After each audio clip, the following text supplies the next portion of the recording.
Me interesa mucho la diferencia de nuestra sociedad, es decir, está quedando como muy perro flauta y tal, pero voy a intentar explicarme.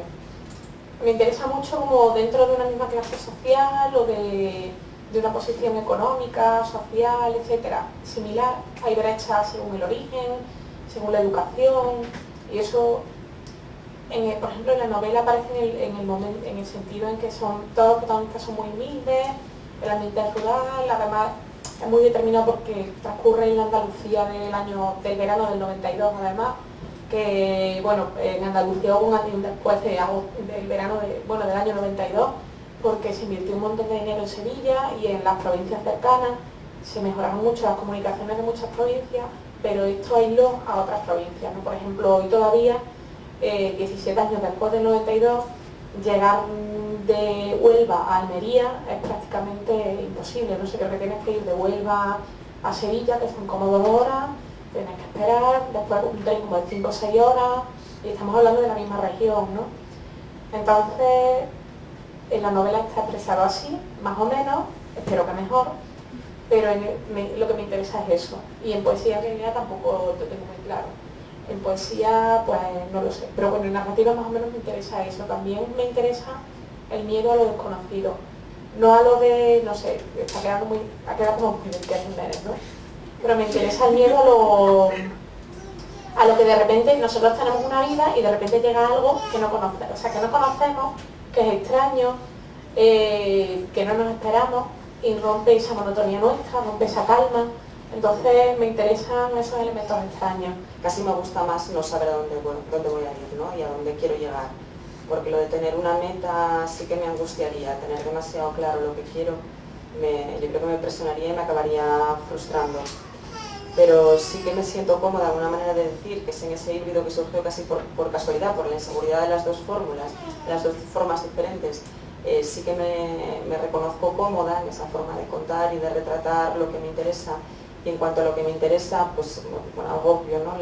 El situarme, el decirme dentro de la generación a la que pertenezco, al tiempo y al lugar al que pertenezco, ¿no? Con las connotaciones que tiene eso, ser de una generación determinada, y en el caso de, esto es algo que me van a contar todos los asturianos que vengan, vivir en Asturias, escribir todos en una lengua pues que no tiene un reconocimiento, ¿no? No tiene una existencia, digamos, lo que intentan, digamos que se la desproviste de valor, y mientras que tú lo que te esfuerzas es en dárselo, intentar comunicar de esa manera, intentar comunicar un tipo de vida. Todos vivimos a caballo conocimos un modo de vida que tenía que ver con la agricultura o con la industria que está desapareciendo, y somos conscientes de que la generación posterior de eso no va a conocer nada.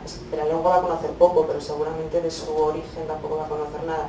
Entonces hay algo que sí que me preocupa, que es el lugar que ocupa mi generación en ese contexto, en este momento y en ese lugar, porque es el papel del cronista, ¿no? El papel de quien de alguna manera da fe de algo que conoció ya en los restos, y yo, por lo menos en mi caso, siento la obligación de retratar de alguna manera, de hacerlo pasar por mí, porque sé que de alguna manera ya pasó y que conforma mi personalidad y mi forma de ver el mundo. Si escribo con asturiano no es porque tenga en especial amor a las lenguas, sino porque todo lo que connota esa lengua para mí es importante. Entonces sí que sé, de alguna manera intuyo que siempre esa preocupación va a ser constante, ¿no? El trasladar una forma de mirar que creo que está condicionada, además es recíproco, ¿no? La pescadilla que se muerde la cola. Yo cuento de una manera y cuento unas cosas porque vengo de un lugar y quiero hablar de ese lugar para poder contar quién soy yo. Tengo poco tiempo, tengo 2 proyectos a punto de terminar, y embarcarme de manera más seria en un tercero, que sería un poemario, ya me parece agotador. O sea, tengo una novela a la que le queda poco, tengo un libro de relatos al que le queda un poco más, pero también le queda poco, y pienso, es que si me pongo a escribir un poemario, entonces, o sea, tengo demasiados frentes abiertos. No es una cuestión de, o sea, tengo ideas, tengo muchos borradores, ¿no? Digo que tengo 5 poemas, pero en realidad tengo un montón de borradores, tengo un montón de ideas.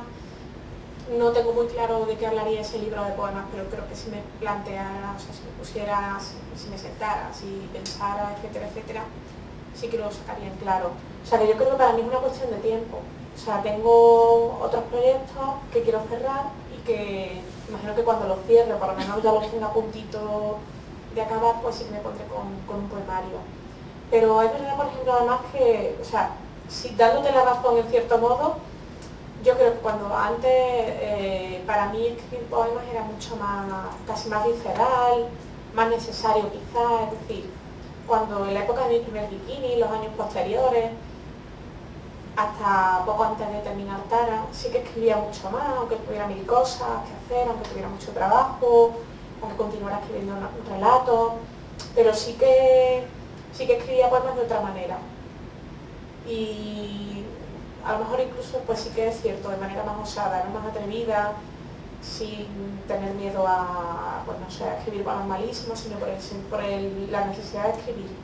Yo cuando publiqué los primeros poemarios sí creo que el acto de publicar, no tanto de escribir, sí para mí supuso una osadía el llegar como editor y pretender que los publicara y luego conseguir que los publicara, sí que lo fue, y eso es propio, bueno, era propio también de la edad en la que lo hice. Y como lo hice de una manera bastante seguida, y luego todo el mundo empezaba a preguntar continuamente qué poemas sacar, qué poemario ibas a hacer, estamos esperando que publiques otro, sí que de repente tuve la sensación de que me sentía aplastada por unas expectativas que yo no había prometido a nadie, ¿no? Era como, me estáis generando una frustración, que es que no voy a hacer nada, precisamente porque estáis esperando a ello. Y también no sabía de la edad el punto de rebeldía, de decir, ahora bloqueo y lo escribo. Pero sí que empecé a sentir ese miedo, ¿no? De repente igual no tanto a lo que esperaban los demás de mí, que sí que existía esa sensación, flotaba en el aire, pero sí que a lo que yo esperaba de mí misma, ¿no? La autoexigencia, de repente sí hubo una época en la que sentí esa pequeña presión de decirme, quiero pensar mucho más lo que hago, cuando para mí la escritura era bastante impulsiva, en el sentido de que la llevaba más tiempo dentro de lo que tardaba en escribirla, digamos. Y de pronto quería convertirme en lo que no era, ¿no? Convertirme en más metódica escribiendo, más exigente escribiendo, pulir mucho más las cosas, impostar una manera de hacer que no veía como mía. Y eso me duró un pequeño espacio de tiempo hasta que alguien me dijo que uno no es escritor o no es poeta hasta los 40, y como vi el margen dije, ahora ya me relajo, porque haga lo que haga. Y de alguna manera yo creo que, bueno, pues tiene que ver con la osadía de la edad y también con la osadía que a esa misma edad tienes para hacer otras cosas, ¿no? Bueno, cómo te enfrentas a la vida en general, pues si publicas con 18, con 20 años, y eso se da para publicar un libro y para muchas cosas, ¿no? Incluso muchos comportamientos. Luego maduras y eres exigente también en todas las manifestaciones de tu vida, o eso por lo menos es lo que se espera de ti, y vas pausando mucho más lo que haces.